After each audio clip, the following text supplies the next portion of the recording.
Sveiki bedarbiai, sveiki bomžpakių mylėtojai, nes kas daugiau įpirktų tokią žvėrišką kortą. Šiandien mano rankose sąlyginai pigi 500 serijos vaizduškė pavadinimu Nvidia RTX 50 iš MSI ir čia matote pigiausią jos variaciją pavadinimu Ventus X2.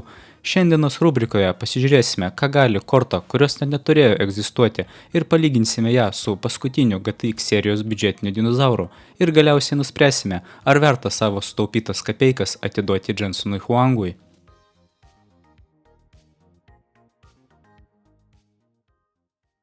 Vaizdo plokštę parūpino virš 20 metų Lietuvoje veikianti įmonė Kilobaitas, kompiuterinės technikos žinovai, kurie išpildys jūsų norus, bei padės atgaivinti ir atnaujinti jūsų caro Riuriko laikų kombainą, kurį jūs vadinate kompiuteriu.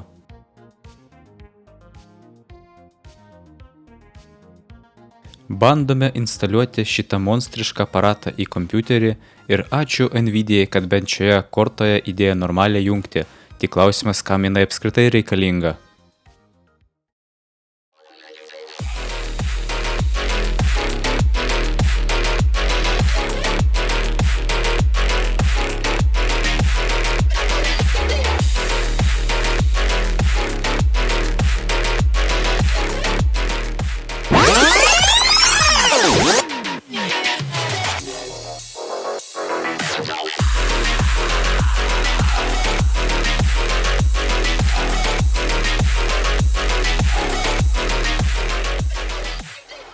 Ne visi turtingi, kad galėtų sau leisti naujausią sistemą. Šioje apžvalgoje patestosime kortą su kompiuteriu, kurio procesorius kainuoja kaip kebabas arba net mažiau. Šiuolaikinio ir tarybinio kompiuterio parametrus jūs galite pamatyti savo ekranuose.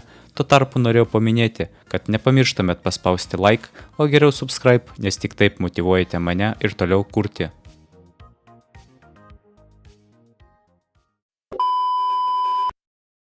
Pirmas mūsų kandidatas – legendinis Red Dead Redemption 2. Nors iki GTA 6 toli kaip iki Kinijos, vis dar galime pasidžiaugti Rockstar šedevru apie laukinius vakarus. Originaliai žaidimas buvo išleistas ant PlayStation 4 dar 18 metais, tačiau vėliau pasiekė ir kompiuterius. Tai yra labai reiklus žaidimas, bet ant hardware unboxed optimizuoto nustatymo 550 susitvarko visai neblogai. Ką dar norėčiau pridurti, GTA 6 naudos tą patį, tik dar labiau patiuninguotą variklį. Sekantis žaidimas sąraše patiks ne tik jūsų vaikams, bet ir jūsų uošviniai, nes kur dar besutiksi tokią pat raganą. Hogwarts Legacy puikiai perteikiantis Hario Poterio knygų ir filmų vaibą. Žaidimas yra gan reiklus ir esame priversti naudoti vidutinius nustatymus su įjungtų DLSS ir Frame Generation kadrų interpoliacija. Tačiau, jeigu pabandysime pakelti nustatymus aukščiau, korta paprasčiausiai paspringsta. Sekantis sąraše dažnas svečias mūsų testuose, ogi Stalker 2. Žaidimas suėdęs beveik 50 valandų mano beprasmio gyvenimo. Jeigu ruošitės pasielgti taip pat, RTX 5050 galės jums tai leisti. Tik būtinai naudokite vidutinius nustatymus su įjungtų DLSS ir Frame Generation ant 2K arba mažesnės ekrano rezoliucijos, nes kitų atveju žaidimas virs į slideshow kaip Hogwartsas. O dabar pasižiūrėkime, kaip šita biudžetinė korta elgėsi ant Stalkerio vyresnio brolio Metro Exodus Enhanced. Kas nežinojot, Metro kūrėjai kadaise buvo Stalker žaidimų kūrėjų komandoje, taigi nenustabu, kodėl žaidimas turi panašų jausmą. Metro eina visai neblogai ant beveik maksimalių nustatymų, tačiau neturi nei naujausios DLSS versijos, nei Frame Generation technologijos. Naujausias žaidimas mūsų testuose – Kingdom Come Deliverance 2. Žaidimas sukurtas naudojant CryEngine variklį. Jeigu tai jums nieko nesako, gal atsiminsite Crysis serijos žaidimus. Vis kažkas kito, nei visus užknysęs Unreal Engine variklis, kuris prastai eina net su PM9. Šioje situacijoje vidutiniai nustatymai su naujausiu DLSS duoda mums neblogą FPS šitame viduramžių simuliatoriuje. Ne Alan Wake, bet iš tos pačios parapijos žaidimas pavadinimu Control. 6 metų senumo grafonas, tačiau vis dar reiklus kaip velnias. Gavęs ne per seniausią DLSS 4 atnaujinimą, tačiau, kad jį įjungti tektų lysti į žaidimo failus. Ką vargiai darytų paprastas vartotojas. Šioje situacijoje apie maksimalius nustatymus nėra ir kalbos, tačiau pažaisti vis tiek bus įmanoma.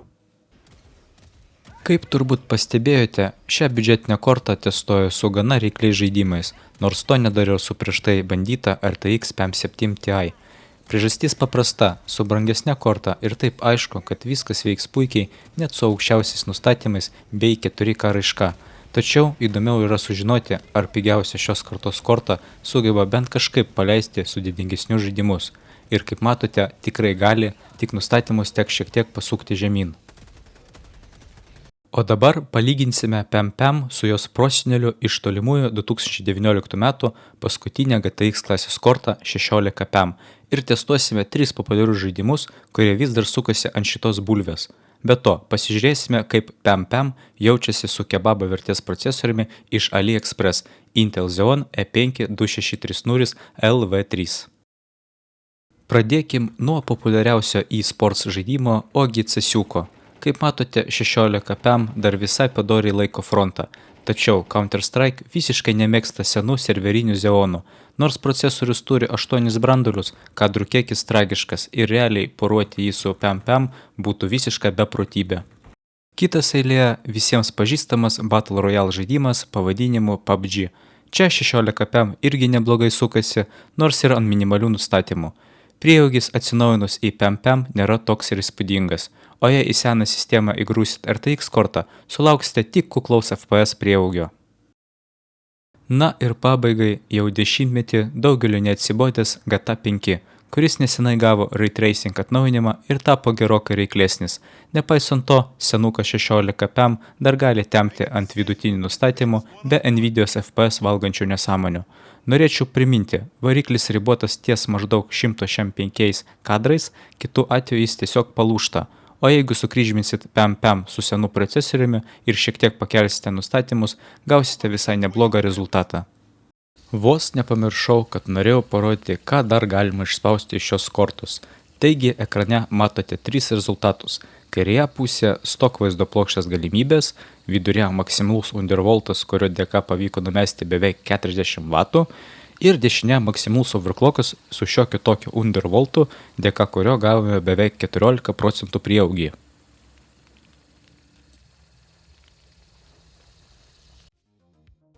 Taigi, dabar prieisime prie išvadų. Tiesa pasakius, nesivaizduoju, kokiam vartotojui šita korta būtų reikalinga. Kaina labai neženkliai skiriasi nuo PEM šiam, tačiau jinai lėtesnė beveik 30%. Vaizdo atminties tikrai mažai ir net jei korta turi smarvės, jai kišakoja tie nelemti 8 GB. Kokia prasmė iš tų Nvidia technologijų, jeigu elementariausias dalykas kaip tekstūros gali būti naudojamas tik ant minimalių nustatymų ir atrodo kaip muilo opera? Susilaikė nuo kelių kebabų ir sutaupė dar 20 €, galite jos damesti ir paimti Intel Arc B58 kortą, kuri turi 12 GB vaizdo atminties, kas, sakyčiau, šiais laikais yra minimumas.